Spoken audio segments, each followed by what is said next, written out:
You may have seen our 2023 film, Mystery in the Chapel, in which we were able to share exciting findings about the rare paintings that have hung here in the chapel at Wentworth Woodhouse since at least 1789. These old masters date from the late 1620s or early 1630s and are the oldest paintings left at the house. But both the paintings and the chapel itself, built about 1736 for the first Marquis of Rockingham, have for some time been in desperate need of attention. Thank you for supporting Wentworth Woodhouse Preservation Trust. If you'd like to help us build something extraordinary, please give what you can by following the link in the description below. But we're now thrilled to share the news that the project to save the paintings is now starting. But there's a long journey ahead to raise enough funds both to conserve the paintings and, importantly, to restore the whole of the chapel itself. The project is being championed by one of our trustees of Wentworth Woodhouse Preservation Trust. And like all our trustees, Martin fulfills this role on a volunteer basis. I'm Martin Drury.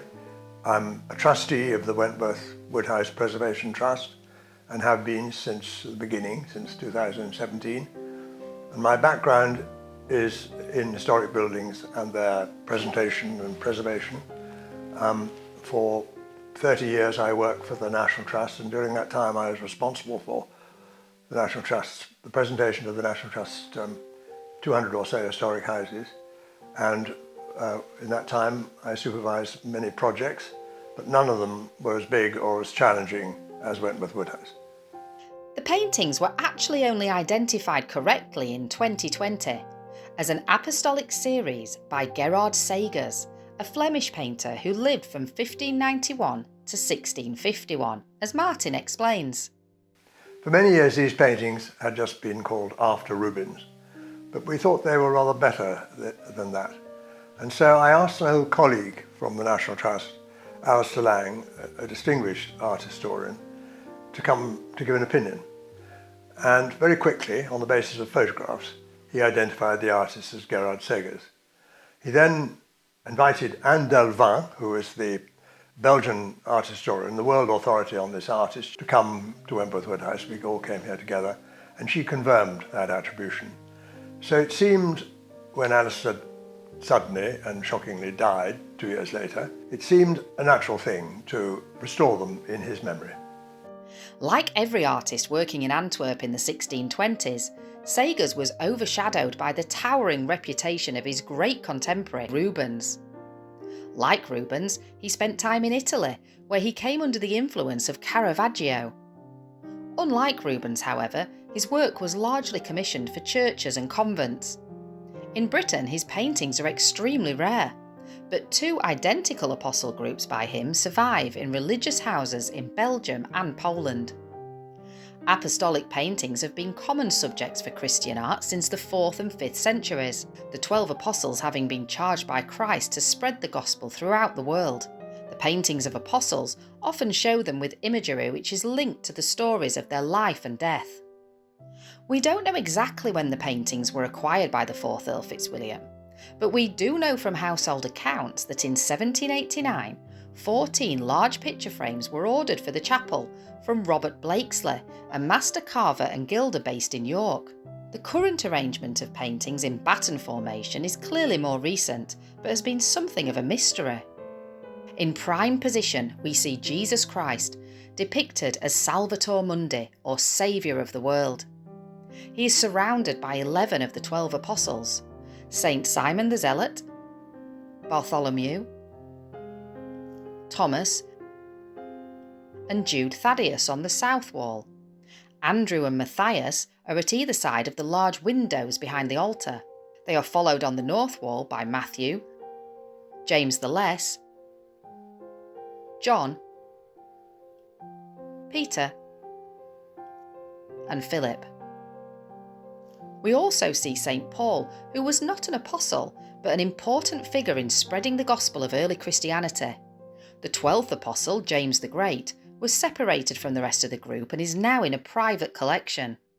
You will notice that the paintings are so dull, dirty and layered with discoloured varnish that we can only guess at their detail. However, keen to see what could be achieved by cleaning, Martin arranged for a small sample of the paintings to be worked on. The results are truly amazing. Let's meet the conservators to hear what they found when they assessed these paintings. Hello, I'm Simon Folkes. I'm a freelance picture restorer and conservator.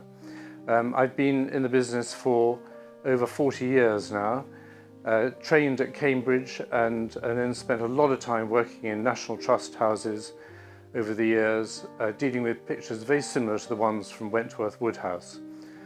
Simon has been working on St Thomas and St Jude Thaddeus. The layer of grime and dirt was phenomenal. The coal dust that has settled on the picture surfaces made them look almost impenetrable and difficult to see. But as a result of even just wiping off the surface grime, the picture started to come to life. This is a portrait of Jude Thaddeus, who also came into the studio filthy dirty, with sooty dirt on the surface and a very yellow varnish. He also had a little bit of flaking around the top of the picture, but otherwise his condition is pretty good. And once all the dirt and varnish were removed, the picture turned out to be really quite spectacular. The restoration wasn't, however, quite so straightforward for our other conservator. Hello, I'm Martin Wilde. I've been working on old master paintings for nearly 60 years now. Majority of the time was at the National Gallery, where I was chief restorer for a long time. This is St Andrew, who I think was the most affected by damp of the 13 paintings, and he was flaking quite badly at the top and down the left-hand side, and the bottom left corner was quite badly damaged, and we realised immediately that he had to be relined. St Andrew had a very thick layer of coal dust, dirt and yellow-brown varnish which had to be removed, and cracks across the face addressed before relining. The relining also addressed the poor state of the back of the painting, which was covered in mould spots. Resplendent in his clean state, we can now clearly see St Andrew carrying the saltire cross on which, it is said, he was crucified.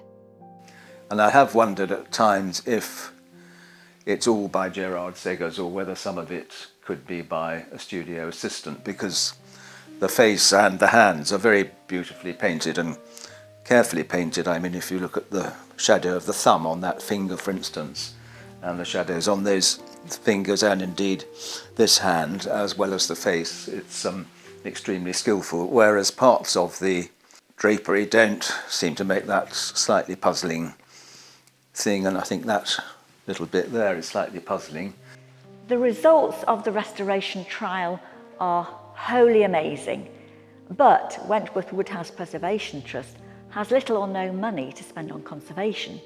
So the decision was made to make contact with the friends and admirers of Alistair Lang, as well as one or two charitable trusts, in the hope of raising enough funds to do all the conservation of the whole series of 13 paintings. So the pictures have been cleaned and restored, and if necessary relined and reframed, and we're raising money for that now.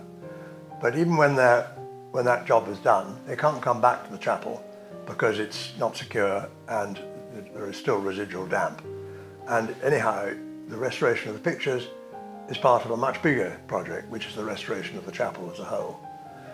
But in the end, it'll be a really important thing, because the chapel is the one room which, when we've finished that project, when we've raised the money to do both the chapel and the pictures, it will look exactly as it did in the 1780s. We'll be making a short series of films to follow the restoration journey of Christ and the Apostles, and we'll be able to show you real cleaning and conservation in practice. So don't forget to sign up to our YouTube channel for free, and you'll be able to follow this amazing story.